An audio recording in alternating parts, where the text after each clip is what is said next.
കൊല്ലം ജില്ലയുടെ കിഴക്കൻ മേഖലയിൽ കാറ്റിലും മഴയിലും വ്യാപക നാശനഷ്ടം. പുനലൂരിൽ നിരവധി വീടുകൾ തകർന്നു, വ്യാപകമായ കൃഷിനാശവും ഉണ്ടായി. കല്ലടയാറ്റിൽ ജലനിരപ്പ് ഉയർന്നു തുടങ്ങി.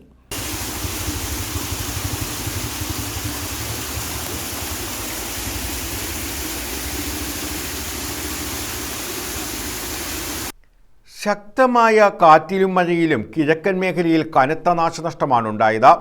പുനലൂർ താലൂക്കിൽ ഒട്ടേറെ വീടുകൾ തകർന്നു, വ്യാപകമായ കൃഷിനാശവും സംഭവിച്ചു. വൈദ്യുതി പോസ്റ്റുകൾ ഒടിഞ്ഞു വീണതിനാൽ മിക്കയിടത്തും വൈദ്യുതി ബന്ധവും നിലച്ചിട്ടുണ്ട്. നഗരസഭയിലെ ഐക്കരക്കോണം മണിമന്ദിരത്തിൽ സിജുവിന്റെ വീടിന് മുകളിലേക്ക് തേക്ക് വീണ് വീടിന്റെ മേൽക്കൂര ഭാഗികമായി തകർന്നു. പുനലൂർ മൂർത്തിക്കാവ് പുത്തൻപുരയിൽ ചന്ദ്രബാബുവിന്റെ വീടിന് മുകളിലെ ഷെഡിന്റെ മേൽക്കൂര കാറ്റിൽ പറന്നുപോയി. ഇടമൺ തണ്ണിവളവിൽ റോഡ് പുറമ്പോക്കിൽ നിന്ന തേക്ക് ഒടിഞ്ഞു വീണ സാറാ ബിബിയുടെ വീട് തകർന്നു. അഞ്ചൽ നെടിയറ MK ഭവനിൽ അർജുനന്റെ വീടിന് മുകളിലേക്ക് ആഞ്ഞിലി മരം വീണു.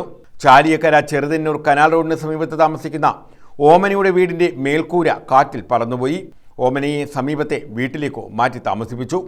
ഏരൂർ നെട്ടയം ഗുരുമന്ദിരത്തിൽ ബാലന്റെ വീടിന് മുകളിലേക്ക് റബ്ബർ മരം ഒടിഞ്ഞു വീണ വീടിന്റെ മേൽക്കൂര തകർന്നു. നെട്ടയം വിലാസിനി മന്ദിരത്തിൽ സതിയുടെ വീടിന് മുകളിലേക്ക് റബ്ബർ മരം വീണു. നെട്ടയത്തുകോണം പൂത്തുക്കുഴി പുത്തൻ വീട്ടിൽ നന്ദിനിയുടെ വീട് പ്ലാവ് വീണ് ഭാഗികമായി തകർന്നു. പഴയേരൂർ ഭാരതീപുരം മൂഴിക്കൽ സജി തോമസിന്റെ വീടിന്റെ മേൽക്കൂര കാറ്റിൽ പറന്നു. പുനലൂർ ഐക്കരക്കോണം കക്കോട് മണിയാർ തുടങ്ങി ഒട്ടേറെ സ്ഥലങ്ങളിൽ മണിക്കൂറുകളോളം വൈദ്യുതി മുടങ്ങി.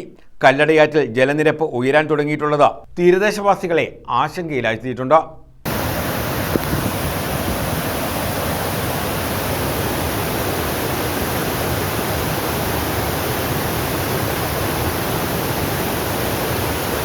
News bureau, Punalur.